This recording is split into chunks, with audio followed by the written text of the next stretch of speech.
thank you to start off with deep love, gratitude, and appreciation for what this entity has brought to this world. For the fun we're all having together. Exactly. We're all in this together. Yes. We wouldn't have one answer if you didn't have a question. Give yourself some credit. Thank you. You've helped me on other occasions, and now it's going to another level. I've built this capacity and presence and well-being, and it's moving into co-creation at a much larger level. Which means you've got to be steadier. Yes. Co-creation is more difficult because people come to you at different degrees of alignment. So your alignment matters more now. Yes, it's my foundation being at that level. And then Jerry wrote a paper. You've heard us say this before. His paper was entitled, "Keep Your Ideas to Yourself Until They're Fully Developed." Because if it's not fully developed, meaning if you don't totally own it, then other people who are focused with you can talk you out of what you know.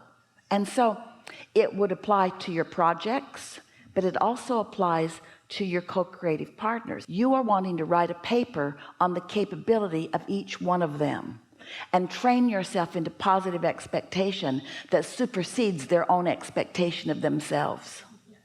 wow, and that requires that enormity. I feel like I've moved from the minor. Let's make it easy. Okay. That requires hooking up with your inner being who's always present. That requires looking through the eyes of source. That requires getting a damn crane. It requires using your true power. Don't vacuum the floor until you've plugged the vacuum in. Okay, and I've plugged the vacuum and this in. Now it's the feelings is, and it's sometimes a reassurance. Give us some, if you want to, give us some specific things that you're talking about so that they can get in on it, so that what we say to you next will be meaningful, not just to you, but to them too. Okay. I'm moving into the world of way of different doing work called next stage organizations, deal. And I'm reaching out at a much larger global level. Yes. And what's tripping you up? My non-belief in the power of that. I feel like I'm not as worthy to work in like I'm in the major leagues and I still have a minor league mindset. But here's the thing. Whether you're in the major leagues or the minor leagues, the game is still played the same way. All the same rules still apply. All the same rules still apply.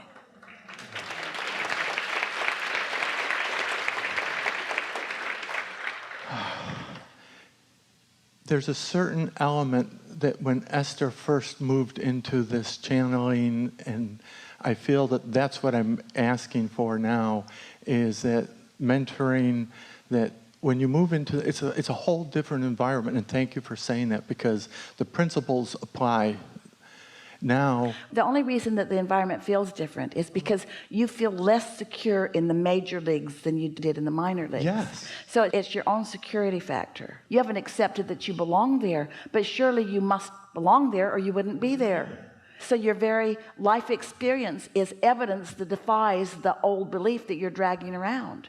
And that belief feels uncomfortable every time you focus upon it. That thought about not being ready, it's so discordant to what your inner being knows to be. It's like you're standing there in your insecurity saying to your inner being, I don't think you know what you're talking about. You think I'm ready, but I'm really not. And your inner being is saying, well, we know you're ready, but you're not thinking that you're ready is what's got you all wadded up. And you say, well, I don't want to be wadded up. Can't you know that I'm ready so much that I won't be wadded up anymore? And your inner being says, we know that you're ready and you don't need to be wadded up, but being wadded up is what you do. It just didn't show up so much when you were in the minor leagues. When you were in the minor leagues, you could be wadded up and get away with it. But now you're in the major leagues, you can't be wadded up and get away with it. No. Yes! I can't. You couldn't be there if you weren't ready. So now just revel like you just did, and when you don't feel like that, then go general on it and daydream more. In other words, step way back from it. So let's play with this just for a moment. Can you formulate and describe for us a sort of essence of a daydream that you're not doing it for any productive, practical purpose? You're just doing it to make yourself feel good. And because this conversation and this project is so meaningful to you, it's a really good subject to focus on. So focus on it for the purpose only of the pleasure of the dream, not for the practicality of trying to make something happen, even though it is the most practical thing that you could ever do. So what we're engaged in is that I can literally feel it, where because of being in my own presence, the law of attraction has brought to me wonderful people from around the world. Yeah. And what I see is the best of the best are here and coming. Yes. Yeah. And it's not only that I have summoned them from all of their capable piles, it's that I've summoned the most connected from all of their capable piles. yes. So I've got the best of them, and the fact that they are the best is that they're mostly tuned in. Yes, and when we gather together, there's this enormity of this energy that is So why is that scaring you? It's not. So in this moment, you're under the influence of Source, and so all of that feels wonderful to you. But now, just for a moment, if you can, try to step into that feeling of insecurity and tell us what's making you feel insecure. Because I love and want it so much, there's this niggling, that sliver. We get that, but here's what you just said to us. My life, through all that I've lived, has caused me to be upon this major creation. And there's just this little piece of me that won't let me believe it. And we say, it's not that it's a little piece of you. It's not anything outside of you. It's just some old habits of thought that no longer apply. And the nice thing is, you can catch yourself in the moment of every single one of them, because the negative emotion comes up every time you're doing that. So tell us what you're thinking when that negative emotion comes up. I don't trust the economy. I think that there are bad actors out there in the world. I think that there are people that have the ability to assert into my experience, and they might not have good intentions, and they might assert into my experience. And you know, every bit of that is bogus. There's no such thing as the law of assertion. You open the door and let them in by saying, hey, there are bad people out there, and I know you're out there, and I know you want to get me, so come and get me, blah, blah, blah, blah, blah, blah, blah, blah, blah. And we say, close that door. Don't give them any attention. They have no power in your experience. The boogeyman can't get in until you say there's a boogeyman. You see what we're getting at? Yeah, and I evoke the 17-second rule. Is that, you know... If it falls on the floor and it's less than 17 seconds, you can still eat it? No, I don't pick it back up.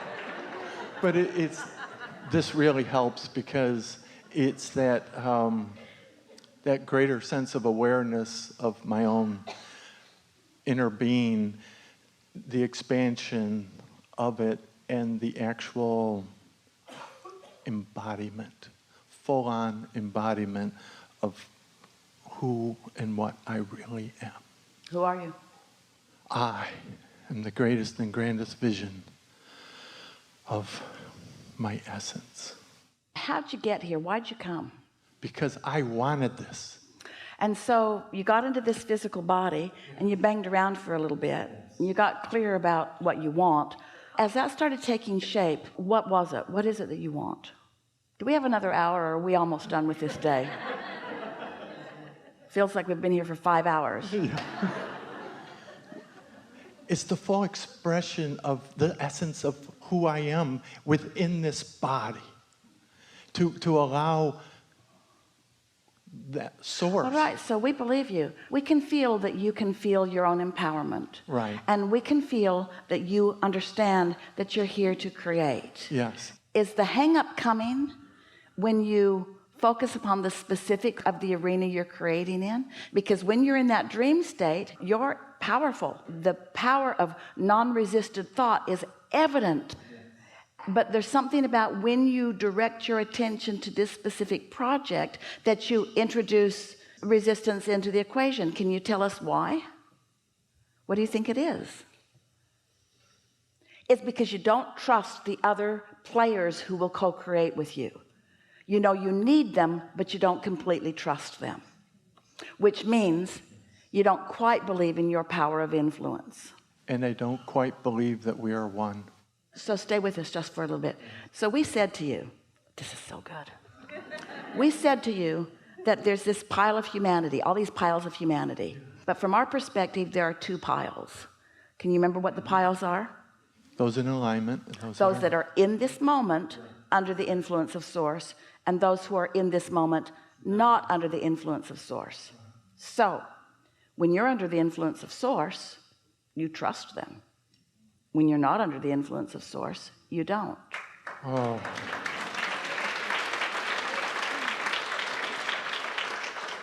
And sometimes you're justified in not trusting them because you're looking at them when they're not under the influence of source. Look at all these dummies I've gathered up. I've invested my whole beingness in them. And we say, don't look at them when they're not under the influence of source. And you know what? You can't see them not under the influence of source unless you're not under the influence of source. Yes. That helps a lot, doesn't Yes, it? it does.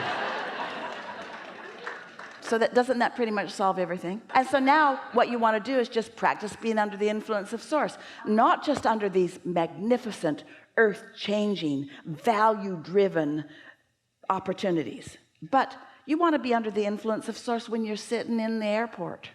It feels like there are big things that we want to apply big power to and little things that you don't necessarily want to apply big power to, but you want to apply big power to all things. You know why? You can't stand it otherwise. Yes. So what is most of the world doing? Running around letting nitpicking things that don't matter at all be their excuse of not being under the influence of source, and then complaining about those who are. You're greedy, you're thriving, you're inventing things, you're creating things. Well, of course we are. We're under the influence of source. Well, you shouldn't get to use up all the source. I think that there should be a socialist world where all the energy of source is divided equally among us. That's how it is. But your utilization of it is up to you, you see. And the wise utilization of being under the influence of source, and like you talked earlier, me being so under the influence of source that that's all I see in others. Well, here's the thing. When you're under the influence of source, that is all you'll see in others. And when you're not under the influence of source, it will suck. And then you'll want to be under the influence of source. It's not hard, is it? Just don't let yourself get too far out of under the influence of source that you can't get back pretty easily. And if so, go take a nap. So here's the question. Do you need all of those piles to perform appropriately for you to be under the influence of source? No. It's irrelevant whether they are or whether they aren't. What is relevant? Me being under the influence of source. Which is so easy to take yes, care of. It is. It is so easy to take care of. All you have to do is just daydream a little. Let the world do whatever it's doing and focus upon the parts that are really working. Run to your window tomorrow and see if the sun's up. And if it is, then you're good. Then you're good. Enough? Oh, thank you. Good time for segment.